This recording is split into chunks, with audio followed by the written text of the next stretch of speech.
ஜமீன் குடும்பத்தில் பிறந்தவர். ஆனால் தன் சுய முயற்சியில் முன்னுக்கு வந்த ஒரு மாமனிதர். கலைமாமணி, தமிழ்நாடு திரைப்பட விருதுகள், டாக்டர் பட்டம் பெற்றவர், கலை சிகரம் விருது பெற்றவர், பிலிம்பேர் விருதுகள் பெற்றவர், சினிமா எக்ஸ்பிரஸ் விருது பெற்றவர், பெரியார் விருது பெற்றவர், விஜய் விருதுகள் பெற்றவர். எல்லாவற்றையும் கடந்து ஆனந்த விகடன் விருது அவர் வாங்கியது வித்தியாசமாக வாங்கினாரே என்று தமிழ்நாட்டை திரும்பி பார்க்க வைத்தவர். ஒரு மிகப்பெரிய சாதனையாளரை கொண்டு உங்களுக்கு நாங்கள் விருது கொடுக்கிறோம் என்று ஆனந்த விகடன் சொன்னபோது இவர் சொன்னார், இல்லை, அந்த விருதை யாருடைய கரங்களால் நான் பெற ஆசைப்படுகிறேன் தெரியுமா? மே 17 ஈழ மக்களுக்கான அமைப்பின் ஒருங்கிணைப்பாளராக இருக்கக்கூடிய திருமுருகன் காந்தி அவர்களுடைய கரங்களாலும், ஆணவ கொலையிலே இருந்து மீண்டு வந்த அன்பு தங்கை கௌசல்யாவின் கரங்களாலும் அந்த விருது வாங்க நான் ஆசைப்படுகிறேன் என்று விருது வாங்கி அதன் மூலமாக தன்னுடைய தமிழ் இனப்பற்றையும் சமூக பற்றையும் வெளிப்படுத்திய ஒரு மிகப்பெரிய சமூக போராளி, புரட்சி தமிழன், இன முரசு, சமூக ஆர்வலர். என் கேரக்டரே புரிஞ்சிக்க மாட்டேங்கிறேம்மா என்று சொல்லக்கூடிய ஒரு மா மனிதர். தகடுன்னா தமிழ்நாட்டுக்கு தெரியும், தலைவர் தங்கமனோ ஊருக்கெல்லாம் புரியும். தகடு தகடு அன்பண்ணன் சத்யராஜ் இதை புகழ் உரையாற்ற வருகிறார்.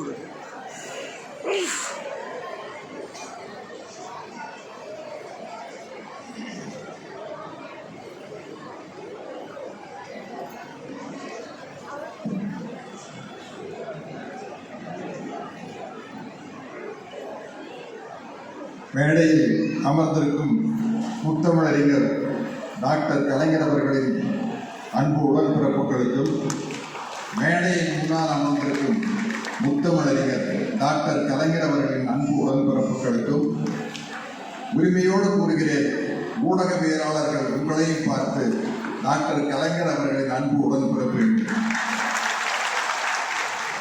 என்ன பிரஸ் மீடியாவுக்கு தெரியும், நீங்க பேட்டி எடுத்து போனா கலைஞர் பேட்டி எடுக்கிறதுங்கிறது ஒரு கொண்டாட்டம், ஒரு திருவிழாக்கு போற மாதிரி இருக்கும்.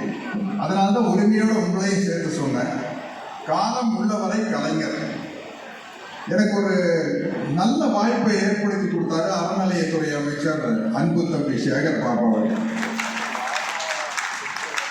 என்னன்னா, போன தடவை நம்ம தமிழ்நாடு முதலமைச்சர் மாண்புமிகு மாண்புமிகு ஸ்டாலின் அவர்களுடைய பிறந்தநாள் விழாவில் என்னை கலந்துக்க கூப்பிட்டார். அப்ப பேசின பாடலாசிரியர் பா. விஜய் வந்து ஒன்று சொன்னார், இப்பொழுது தமிழ்நாட்டிற்குள் ஒரு மத புயல் வந்து கொண்டிருக்கிறது, அந்த மத புயலை தமிழ்நாட்டிற்குள் அனுமதிக்க கூடாது அப்படின்னு பா. விஜய் சொன்னார். நான் பேசும்போது சொன்னேன், உங்களுக்கு ஞாபகம் இருக்கும், தம்பி கவிஞர் விஜய் சொன்னாரு, ஒரு மத புயல் வந்து கொண்டிருக்கிறது தமிழ்நாட்டுக்குள்ளன்னு. அது வடநாட்டுக்காரங்களுக்கு தான் மத புயல், தமிழ்நாட்டை பொறுத்தவரை அது மட புயல். அதுக்கு எல்லாம் என்னென்னமோ மீம்ஸ் போட்டாங்க. போட்டு என்னுடைய நண்பர்கள் கூட சொன்னாங்க, ஏங்க நீங்க பாட்டுக்கு மட புயல் சொல்லிட்டீங்க, மறுபடியும் இதே மாதிரி அவங்க 400 சீட் 350 சீட் 400 சீட் வந்து என்னங்க பண்ணுவீங்க அப்படின்னாங்க. வர மாட்டாங்க, இந்த அளவுக்கு வந்ததே பெருசு. ஆனா கடிவாளம் இங்க இருக்குது.